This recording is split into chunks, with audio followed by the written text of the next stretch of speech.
Dandora, Nairobi, Kenya. This is an eastern suburb of the city in the sun, if we can still call it that, which is part of Embakasi division. Now, this is the biggest dump site in the city.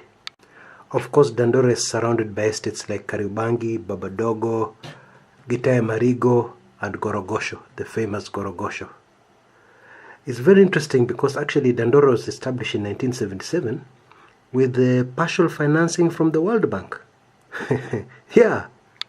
The whole idea, of course, was to set a standard for higher housing for low-income people. Oh, but how wrong it went. It went very wrong. Today, Dandora is an eyesore. Dandora is a very, very crazy place. Many people don't know this, but Nairobi is also the main sewage, hosts the main sewage treatment works for the city.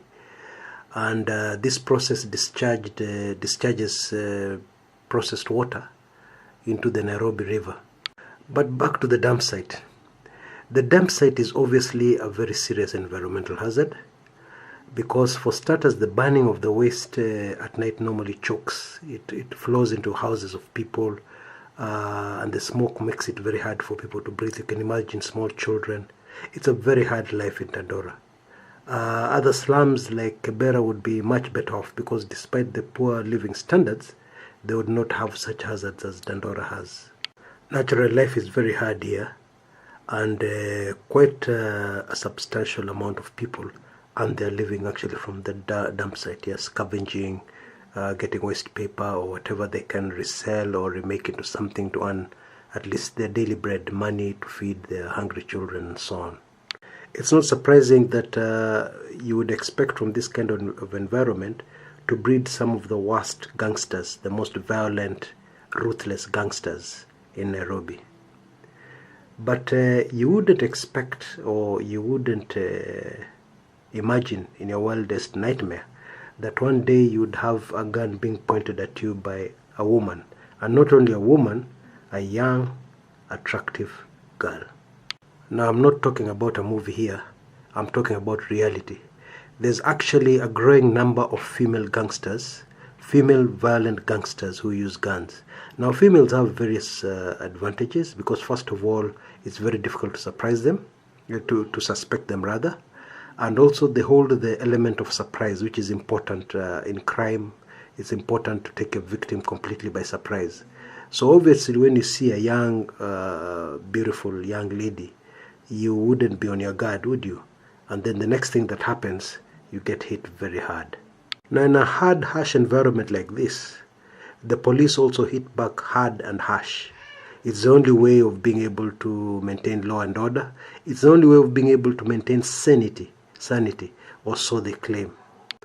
So it's very common to see young gangsters being gunned down in blood, blood all over the place, and so on and so forth. This is very common in Dandora. In fact, it's not news. It's just something which occurs every day. However, there was something a bit different on 9th May 2017, this year. The prettiest gangster, young gangster, barely in her early 20s you've ever seen, was gunned down by police. Yep, that's her in the photo. Very attractive girl, was able to afford a very high lifestyle. And in a very short life, she lived hard and fast. Yeah. Apparently, she was also married to a gangster, married or come with stay, whatever it is, not very clear. And of course, she was assisting her man in committing crimes, violent crimes. And most of the times, she would carry the guns because in case of any problem, meeting policemen and all that, sometimes policemen will not search these females. Not so in Dandora because, as I've told you, the policemen here have to deal with a very difficult situation. But normally it is best for the female to carry the gun, even outside Dandora, because obviously these guns have to be transported from outside the estate. Any other part of Nairobi, no policeman would think of searching a young, beautiful, innocent-looking girl like this one.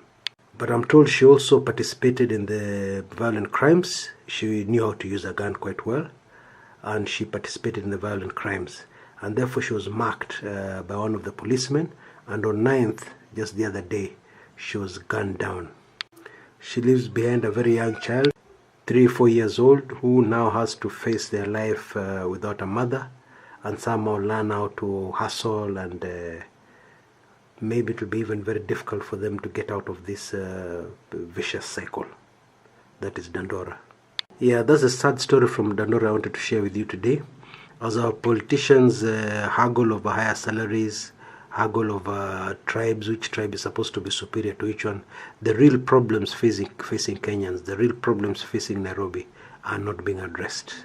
Nobody's really thinking deeply about them. And you see, what will inevitably happen is that they'll get worse rather than better.